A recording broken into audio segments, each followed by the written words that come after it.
मुल्क आलिया, हम साहिब कुव्वत हैं और सख्त लड़ने वाले हैं। हमारी तलवारें आपके एक इशारे की प्यासी हैं। हुदहुद की खबर ने हजरत सुलेमान अलैहिस्सलाम को चौंका दिया था। एक ऐसी कौम जो सूरज को पूजती थी, ये शिरक अल्लाह ताला के नबी को गवारा न था। उन्होंने फौरन एक खत लिखवाया। ये खत किसी आम बादशाह का धमकीनामा नहीं था, बल्कि इसका आगाज अल्लाह ताला के नाम से हुआ। ये तारीख का वाहिद खत है जिसका कुरान मजीद ने इतनी शान से जिक्र किया है। मुख्तसर, जामे, जिसमें न कोई फजूल बात थी न ही कोई कमजोरी। हुदहुद को हुक्म मिला, ये खत ले जाओ, इनके पास डाल दो और फिर हट कर देखो कि वो क्या जवाब देते हैं। यमन की मलिका बल्कीस, जो हुस्न और अक्ल दोनों में अपनी आप मिसाल थी, जब वो खत इसकी गोद में गिरा तो इसे अंदाजा हो गया कि ये कोई मामूली पैगाम नहीं। इसने कांपते हुए हाथों से मोहर तोड़ी और अपने दरबारियों को पुकारा, ए मेरे सरदारों, मेरी तरफ एक बाइज्जत खत डाला गया है। ये सुलेमान अलैहिस्सलाम की तरफ से है और ये बिस्मिल्लाहिर्रहमानिर्रहीम से शुरू होता है। पैगाम साफ था, मेरे मुकाबले में सरकशी न करो और फरमानबरदार होकर मेरे पास आ जाओ। दरबार का माहौल गर्म हो गया।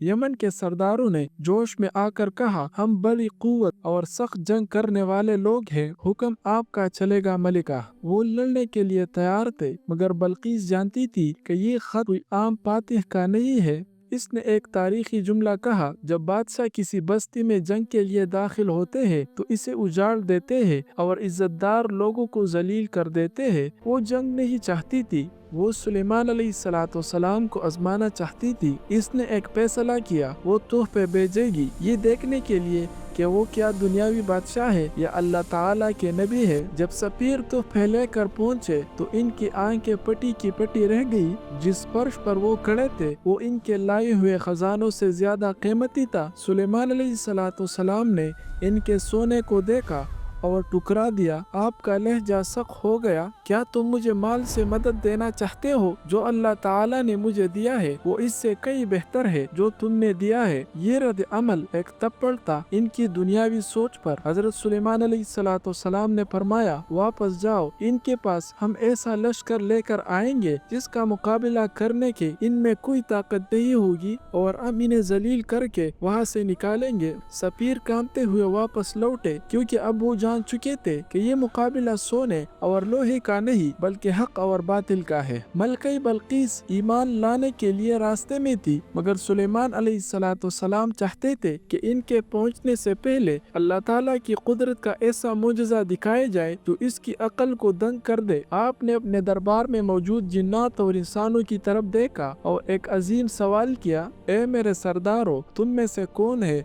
जो इसका तख्त मेरे पास लाए इससे पहले कि वो मतवी होकर मेरे पास पहुंचे। ये कोई मामूली कुर्सी नहीं थी, वो एक बहुत और भारी अजीम तख्त था। दरबार में सन्नाटा छा गया। सबसे पहले जिन्नात में एक इफरीत खड़ा हुआ और ताकत और तकब्बुर का मुजस्सिमा। इसने कहा, मैं आपके लिए वो तख्त उसके दरबार के पहुंचने से पहले लाऊंगा, मैं इसकी ताकत रखता हूँ। ये रफ्तार बहुत ज्यादा थी, मगर सुलेमान अलैहिस्सलाम को इससे भी तेज कुछ चाहिए था। तब एक ऐसा शख्स बोला जिसके पास किताब का इल्म था। इसने अपनी रूहानी ताकत और यकीन के साथ कहा, मैं वो तख्त ले आऊंगा। आपकी पलक झपकने से पहले वो मनोबारी तख्त यमन से यरूशलेम पहुंच चुका था। और सुलेमान अलैहिस्सलाम का रद्द अमल क्या था? क्या उन्होंने फख्र किया? नहीं। जैसे ही तख्त देखा पुकार उठे, ये मेरे रब का फजल है ताकि वो मुझे आजमाए, मैं शुक्र करता हूँ या ना शुक्री। ताकत के इस उरूज पर भी नबी की गर्दन अल्लाह ताला के सामने झुकी हुई थी। जब बल्कीस पहुंची तो इनकी जहानत का इम्तिहान लिया गया। तख्त में थोड़ी तब्दीली कर दी गई और पूछा गया, क्या ये तुम्हारा तख्त है?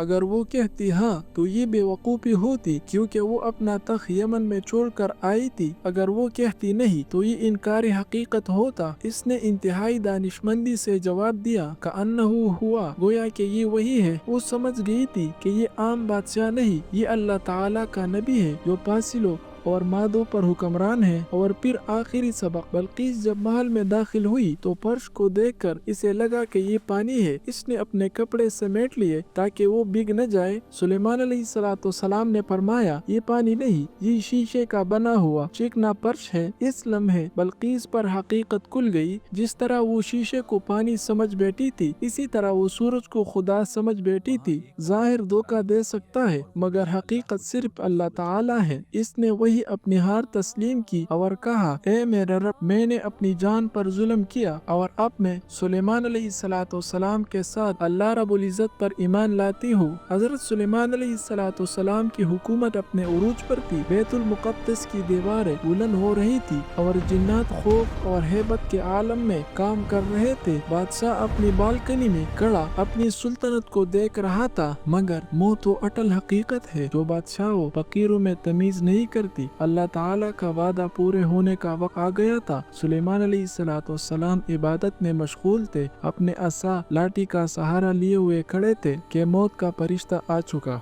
ये अल्लाह ताला की एक अजीब हिकमत थी। बादशाह का जिस्म बेजान हो चुका था, आंखें खुली थी और वो अपनी असा के सहारे खड़े थे जैसे वो जिंदा हो। नीचे काम करने वाले जिन्नात समझ रहे थे कि बादशाह अभी हमें देख रहा है। वो खौफ के मारे काम करते रहे, मुशक्कत झेलते रहे। महीने गुजरे, मौसम बदल गए, मगर सुलेमान अलैहिस्सलाम का जिस्म अपनी जगह से नहीं हिला। इतने बड़े राज को किसने पाश किया? किसी फरिश्ते ने नहीं, किसी तूफान ने नहीं, बल्कि जमीन के कीड़े ने। अल्लाह ताला ने एक छोटी सी मखलूक को हुक्म दिया कि वो बादशाह के सहारे असा को कहा जाए। ये कीड़ा लकड़ी को अंदर ही से खोखला कर रहा था। वक्त गुजरता गया, लकड़ी कमजोर होती गई और फिर वो लम्हा आ गया, लाठी टूटी और वक्त का सबसे बड़ा बादशाह जमीन पर गिर गया। इस गिरने की आवाज ने जिन्नात के इस दावे को भी जमीन बोझ कर दिया कि वो गैब जानते हैं। कुरान कहता है, जब वो गिर पड़े तो जिन्हों पर यह हकीकत खुल गई, अगर वो गैब जानते होते तो इस जिल्लत वाले अजाब यानी मुशक्कत में न पड़ते रहते।